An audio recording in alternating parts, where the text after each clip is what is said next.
Hi there.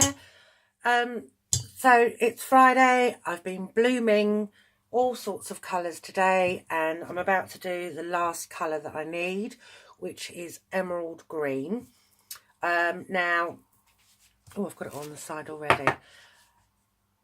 I find this is such a sludge, horrible colour to look at, and I do find with one or two of the easy colours that you need to add a little bit more than normal. So some of them, these are little 1/8 of a teaspoon spoons that I've got, and I tend to put in, slightly heat one of those. Sometimes you add a little bit more. It really depends on the colour and what depth of colour you want. I want this to look emerald green, and I want it emerald green in the water. So I find with this particular one, I need to put a couple of these in, minimum a couple. Otherwise it comes out a very palish green. So just put in 1 spoonful at a time if you're not sure how it's going to be. And then you can always add more. What you can't do is, if you've had too much, you can't take it away and then you're wasting it. So with water soluble colours, just put in, as I say, about 1/8 of a teaspoon, a little bit more, totally up to you, and then see how the colour is. Add more once you've started mixing. So I'm going to use, this is 70% rubbing alcohol.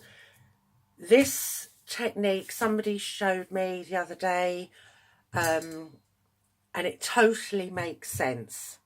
I've bloomed with water, and then you end up with nothing wrong with it. It's all bloomed. It's lovely. It takes ages to dry.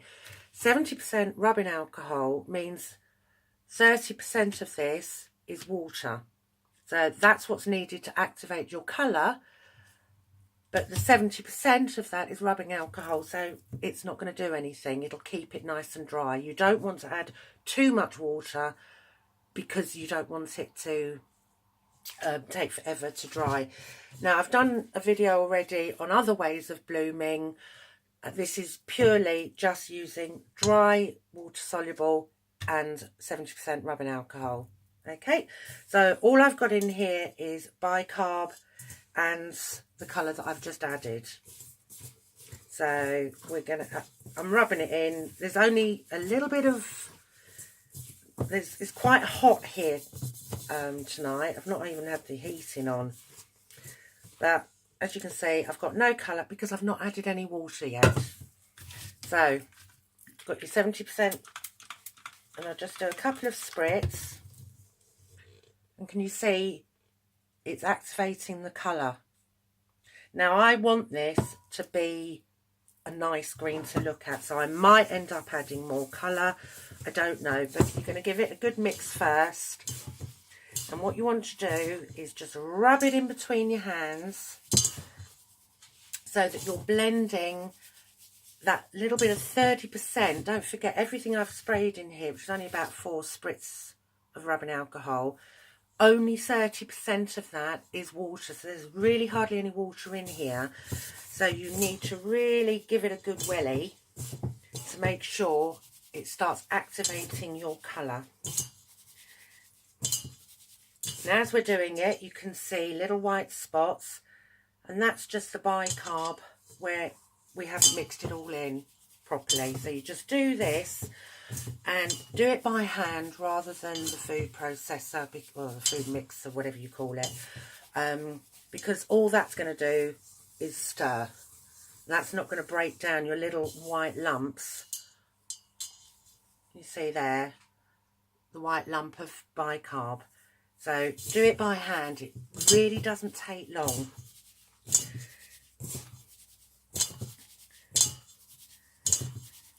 So far, and I've only been doing it for a minute, I've got sort of, I don't know what you'd call that, moss green. It's quite a palish green.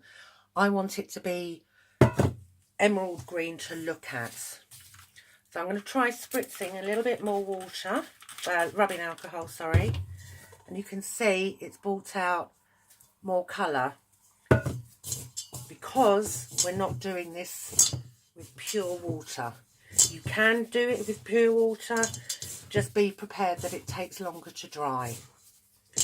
And you just stir once it's in your little pots or bags, whatever you want to store it in. And just every time you come into the kitchen or whatever the room is that you've got them, just give it a little stir. And I'll show you that once I've done this. So we're just rubbing together, and it's getting a little bit more green. I'm going to try a little bit more rubbing alcohol. You can add as much of this as you want. Just bear in mind that it's going to take longer to dry. The colour's still activating, which means that if I get the colour that I want, then when it goes into the bath water, you're still going to get more colour because we're not activating all of the colour. So I don't know what shade of green you would call this. At the moment it's not emerald.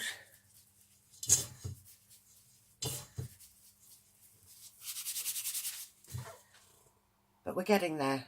And this is a lovely shade of green. There's nothing wrong with this.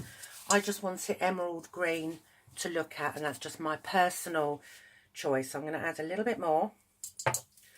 Now, if you're happy with this green, stick with it. There's nothing to say that you've got to get, you know, just because it says emerald green, that's how it'll be in the water. Doesn't mean to say that that's how it has to be looking at it.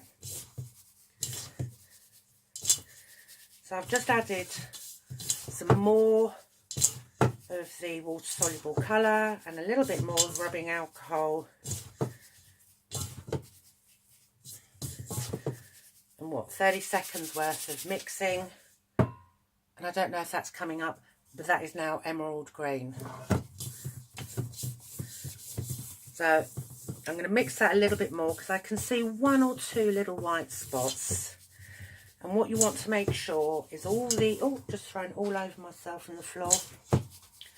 You want to make sure that all the white bicarb is covered in colour.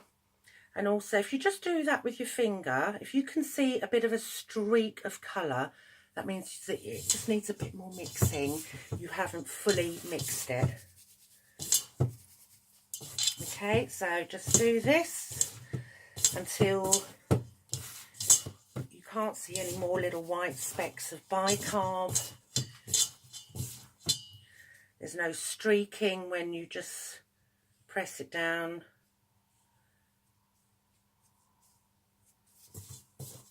So just take it off the sides because I am the messiest. I've got it all over the counter.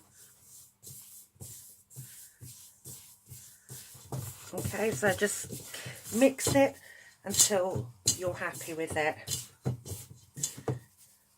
Now, if I want to do a 2-cup batch of bath bombs and I want this shade of green, I would use 2 cups of this and then the citric and whatever else is in your recipe. If I decide I want a pale green bath bomb, but it'll still colour the water emerald green, it's just the look of it, then I could use maybe 1 cup of this, 1 cup of normal bicarb and the rest of your recipe. Or if you want even paler, 1/2 cup of this and 1 1/2 of normal white bicarb. So it's completely up to you how you use this, but it's not going to let's get some water going. We haven't used the colour to its full capacity. I'm just running some hot water and just put some into a tub of water. Now obviously there's not going to be any fizz because there's no citric acid in here. I'm just showing you the colour. So I just put in a little handful and there's the colour. That's emerald green. Because we've not activated all of the colour. There's still colour waiting to activate as soon as it touches water. Okay, let's just move that over for a second. Okay, so this is one that I bloomed earlier on today, and I don't know if you can see it.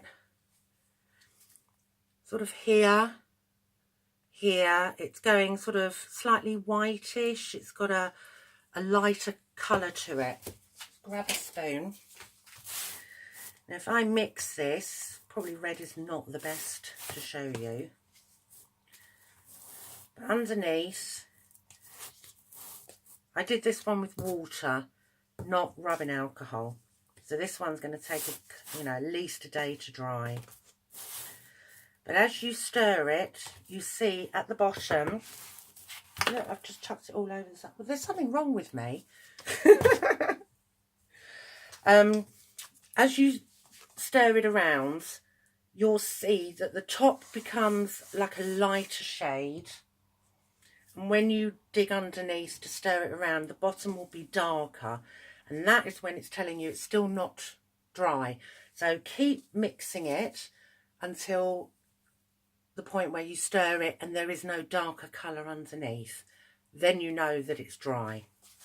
I stirred these a while ago, so I'm not sure if it's going to work. Oh, I just saw it. Don't know if it's going to show up on camera, but here it's dark. And that's telling me that there's still some wet bicarb. Now you can do whatever you want with this. I don't scent it because then you're limiting yourself to what this can be used for. I just bloom the colour, which to me is half the battle of bath bomb making. Getting the colours that you want, and then the other half is getting the consistency. So we've got the colour, and now our big problem is just getting the consistency, which is better than having two problems to deal with when making bath bombs. I hope that's explained. If it hasn't, then not a problem. I can do another one. Just, I'm always happy. Look at that beautiful colour. This is emerald green, and I love that colour. And I don't even like green, and yet I love this green. I've got a normal green, which I first bought from Easy Colours, and I don't use it anymore because I love the emerald green. Right, so I'm just going to get big Tupperwares is all I've got left. All my smaller ones have been used up. And I just tip it into... You can bloom in one of these. It's just, when you're mixing, you're limiting yourself with the size. You don't have the height to get in and give it a really good mix. But once these have dried, you can either leave them in here, put them in food bags, freezer bags. It just depends if you've got the storage for a box or not. But anyway, that's how another way of blooming. So I've shown with water, and also mixing your watercolours with water and then putting it into the bicarb. I've shown putting the colour straight into the bicarb and using water to activate it, and now the rubbing alcohol, which is a different way of blooming. And it's a drier way. These will dry a lot quicker than if I had just used pure water, because you've then got to wait for the water to evaporate and dry, whereas this has only got 30% water to evaporate and dry. Anyway, I hope that makes sense, and I'll speak to you soon.